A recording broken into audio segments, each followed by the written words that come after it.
Hanggang ngayon ay ang daming nag-react sa pag-alis ni Andrea Brillante sa pangangalaga ng Star Magic Talent Management Agency. Anila, bakit daw lumayas ang young actress sa poder ng kapamilya? Hinuhusgahan pala nila si Blythe sa umano'y parang walang utang na loob. Samantalang since child actress pa lang daw ito, ay ang network na ang nagbigay sa kanya ng oportunidad na makapagbida.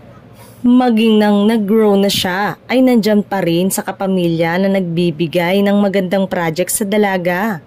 Pero ayon sa source, maayos naman daw na nagpaalam si Andrea at hindi nagsunog ng tulay. Ayon sa young actress, it is a new era, different era for me. Sana maging super blessed itong new era na to.